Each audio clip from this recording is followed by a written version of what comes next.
Hey everyone, and welcome to this explainer. Today we are absolutely going to transform how you look at that smartphone in your hand.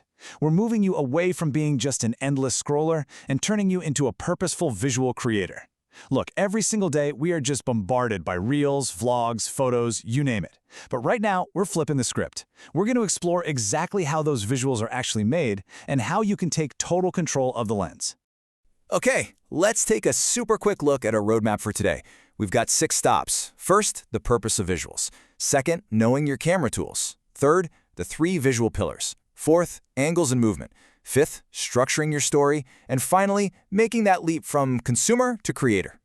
Actually, before you even think about pressing record or snapping a photo, you really have to ask yourself, what is the exact purpose here? Are you creating a commercial message to literally sell a product, like shoes or a new snack? Or are you making a social statement to advocate for something important, like a community cleanup? Or maybe it's just pure artistic expression, showing your personal identity and emotion. You've got to ask yourself, am I selling, advocating, or expressing? Because when that purpose is totally clear, your visual output becomes undeniably strong. All right, let's jump right into section 1, the purpose of visuals. Think about it like this. A still image freezes one single, powerful moment to tell a story. Imagine just one photo of a student cleaning a classroom. That single frame, if you compose it well, can perfectly capture the ideas of discipline, cleanliness, and responsibility. It's a snapshot in time. A moving image, though, that requires you to carry that message from the very beginning to the very end through a connected sequence, utilizing movement and timing. Things like documentaries, short films, and vlogs totally rely on these connected moments. So a photo tells a story through one frozen moment, while a video uses a connected sequence. They are both incredibly useful, but they demand totally different strategies from you. Moving right along to section 2, know your camera tools. You know what's wild? Whether you're rocking a massive Hollywood cinema rig or just the phone right there in your pocket, the fundamental physics, the lens and the sensor work the exact same way. And your phone is packed with these amazing tools. You've got portrait mode to really emphasize your subject by smoothly blurring out the background, night mode to magically pull clarity into dark spaces. There's even a document mode that brilliantly sharpens text for your modules or posters. And for video, you've got slow motion to add this crazy dramatic flair to an athlete mid-jump, or time-lapse, which lets you compress incredibly long events like setting up an entire stage for a play into short, super energetic visual bursts. Okay, that brings us to section 3, the 3 visual pillars. So every single good shot relies on 3 core pillars: composition, lighting, and exposure. To really master exposure, we use what's called the exposure triangle. Pillar number 1 is ISO. Think of ISO as your camera sensor's sensitivity dial for light. Cranking up to a higher ISO brightens up dark environments, which is super helpful. But, and this is a big but, if you push it too hard, your image is going to get filled with this ugly, grainy visual noise. So use it sparingly. Next up in the triangle is shutter speed. This is literally how long light is allowed to enter the camera. If you use a really fast shutter, you can sharply freeze a fast-moving subject like a dancer or an athlete perfectly without a hint of blur. Conversely, a slow shutter intentionally creates motion blur for a really stylish, chaotic, or dramatic effect. And the third piece of the puzzle is aperture, which is the actual physical opening of the lens. This controls your depth of field. A wide aperture is exactly what gives you that beautiful blurry background for portraits, keeping all the attention on your subject and hiding that messy classroom right behind them. A narrow aperture, on the flip side, keeps the whole scene, from the person in front all the way to the back wall, super sharp and clearly in focus. Now this beautifully illustrates how lighting isn't just about making sure we can see things. It's about communicating emotion. On the left, look at flat or ambient lighting. It gives you even illumination, barely any shadows, and looks very natural and informative. It's exactly what you want for an ID photo. But on the right, look at that directional lighting. Strong shadows, high contrast. If you're shooting a video about a student nervously waiting backstage before a huge performance, directional side lighting instantly gives you this serious, mysterious, incredibly cinematic mood. Let's keep the momentum going with section 4, angles, movement, and focus. Did you know that where you physically place the camera completely changes the psychological vibe of the shot? It's true. A high angle, looking down, instinctively makes the subject look vulnerable or small. An eye-level shot feels natural, just like having an honest conversation. A low angle, looking up, that makes someone, say a student council president, appear super powerful and heroic. And then there's the Dutch angle, where you actually tilt the camera sideways.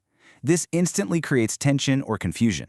It's perfect for filming that chaotic, heart-dropping moment when you realize you totally forgot to study for a quiz. So what happens when we start moving the camera? For video projects, you have to know the difference between fixed position movements and physical travel movements. In fixed movements, your feet stay planted. The camera stays in place and you just turn it. A pan reveals a wide space horizontally from left to right. A tilt reveals height pointing up or down. But with physical travel movements, the camera is actively moving through space. A dolly pushes smoothly toward or pulls away from a subject for a deep emotional effect, while a truck movement literally walks alongside a subject sideways as they move. Ever want to guide your viewer's attention without actually cutting to a new clip? Enter the rack focus. This is a highly professional trick where you change the focal point from one subject to another in the exact same continuous shot. Picture this. The focus is totally sharp on a student speaking directly to you. Then, without cutting, the focus smoothly shifts to a cultural artifact they're holding in their hands. It guides the viewer's eye beautifully. You can also use a digital zoom to magnify an image, but a quick heads up here. Zooming in way too much on your phone is going to make your footage super pixelated and really low quality. Let's put it all together in Section 5, Structure Your Visual Story. We're going to apply all these technical skills to a real narrative structure using this awesome framework called Cuento Pictorial. Basically, it means telling your story through your pictures, and it follows 5 distinct steps. Step 1, the opening or establishing shot to clearly show us the location. Step 2, detail shots to highlight the important objects. Step 3, action, showing the main event unfolding. Step 4, reaction, capturing how the subject actually feels about it. And Step 5, the closing shot to hammer home your final message. Say you're doing a campaign about a clean classroom. You follow this to the letter. You start with a wide shot of a messy room. Grab some detail shots of the brooms. Film the sweeping action. Catch a smiling reaction to the teamwork, and boom, end with a pristine closing shot. You know, you can use this exact structural storytelling to visually express our incredibly rich cultural identity. You could highlight school values by photographing genuine teamwork. You could document uniquely Filipino daily habits. You could capture those quiet, behind-the-scenes moments, like a dancer fixing their costume right before hitting the stage. Or you can champion a simple advocacy, just highlighting everyday kindness. The best part? You absolutely do not need an expensive camera to pull this off. Visual arts technology empowers you to express your culture using the everyday device right there in your pocket. All you need is a clear concept and purposeful framing. And finally, we arrive at Section 6, from consumer to creator. So how do you actually make that leap? How do you go from someone who just endlessly scrolls to a true intentional creator? Well, before you ever submit a project, you need to self-evaluate using this rubric. Look at your subject. Did you just do the bare minimum, or is your idea fully fleshed out and developed? Look at your technique. Is your background distracting, or is your focus tack sharp with an intentional depth of field? And what about originality? Is the shot completely random, or is it a truly fresh, meaningful approach? Asking yourself these hard questions is what ensures a high-quality creative output. When you combine all these elements, you build what we call the emerging artist triangle. The first point is technical control. That's mastering your composition, your lighting, and that exposure triangle we talked about. The second point is spatial dynamics, using those camera angles and movements to deliberately guide the viewer's eye and their emotions. And the third point is meaning and sequence, arranging those individual frames into a clear, compelling story that unfolds.